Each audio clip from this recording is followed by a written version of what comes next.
On the screen, you see a system that has been defined by the state space form. And we have on the left-hand side the inputs, and the right-hand side the output. So the objective here is how can we obtain the transfer functions from the state space form that we have in here. So this in here is my input on the left-hand side. I'm going to write down this is my input in here, or inputs, and these are the outputs. Okay, so you have a system that has been defined by this. This is called state space form. So you have it that x dot is equal to the matrix A times the vector x plus the matrix B times the vector u. This is this, right? And then you have that the output y is the matrix C times the state space vector plus D times U. Okay? This is obviously the time domain equations.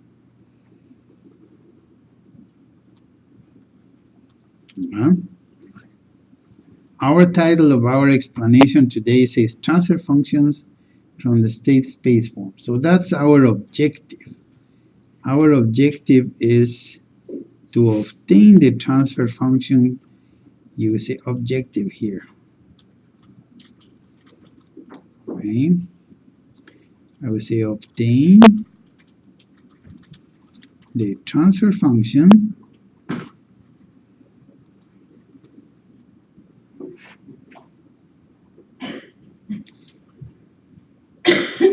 using the state space form.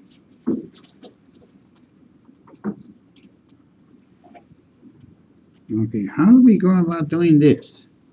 All right, here we have the equations in the time domain, and in order to do this, we should apply the Laplace transform as we did on the a little earlier in the video, a little earlier, to obtain the transfer function.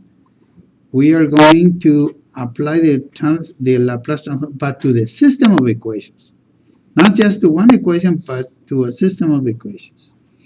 That's why these wiggly brackets indicate not just one quantity, but the whole vector there. So why don't we do this? We'll go and say, okay, isn't it true that if we I'm going to say here, apply the Laplace transform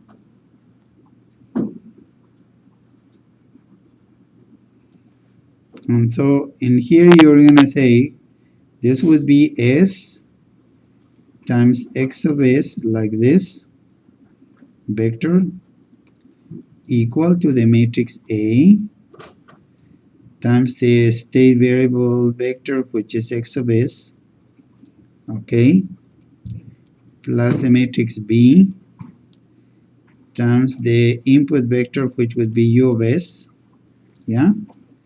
And then we have over here that y of s is equal to c times the vector x of s plus the matrix D times the vector u of s.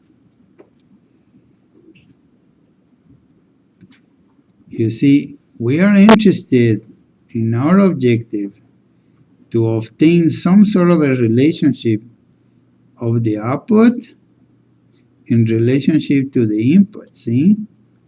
This is what we want, because that's what a transfer function is. So in order to do this, what I suggest we do is we obtain,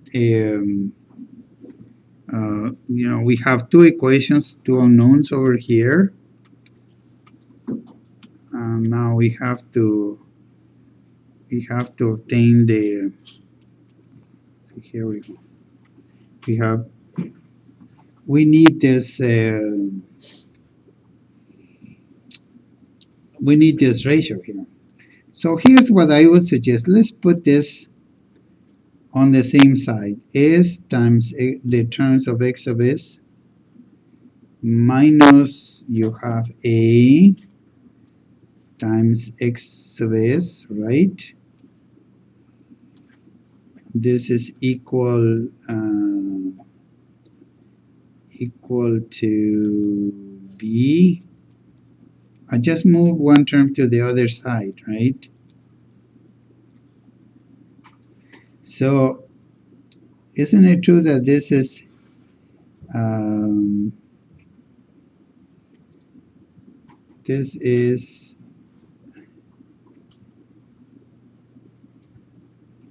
to be able to do this, we have to put it into matrix form.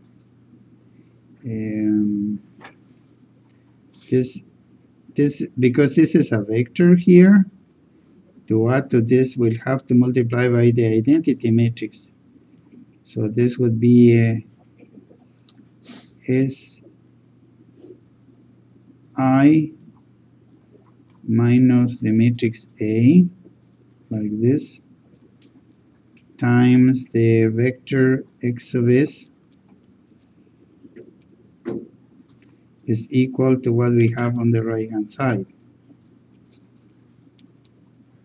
Okay, now if we multiply by the inverse, with IA minus A inverse times S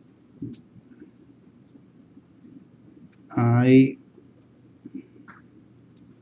minus A times x of s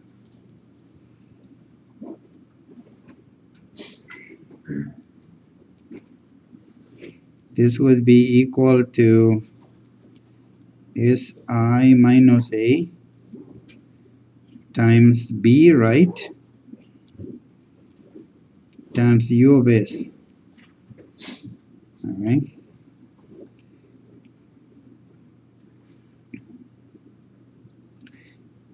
So you could conclude that the vector x of s is Si minus A inverse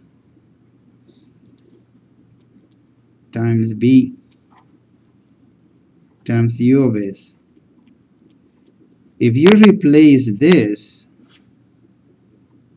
see, I like this pattern here. If you replace it in here, okay, see, what do you get?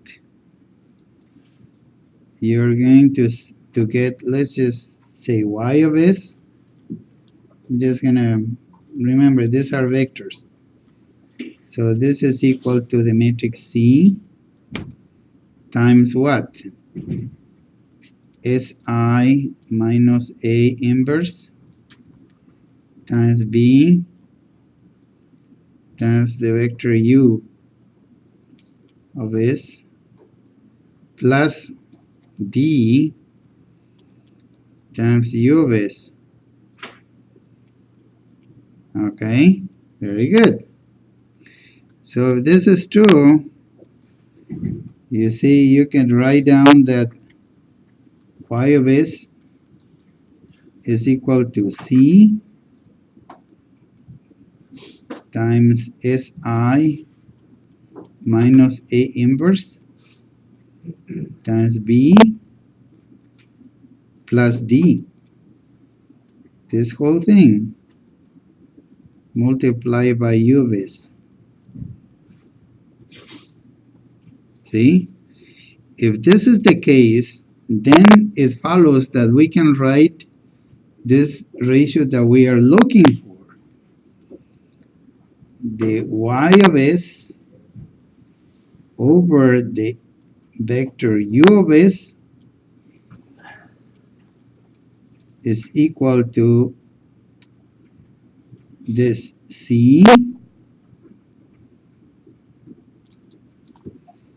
no, not c, to the matrix C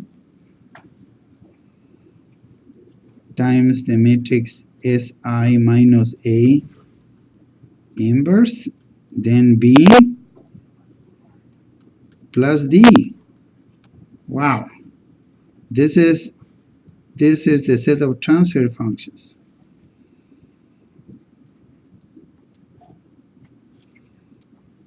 So this is an important little demonstration that we should always keep in mind, that knowing the state space form, by multiplying the matrices this way, we can obtain the transfer function.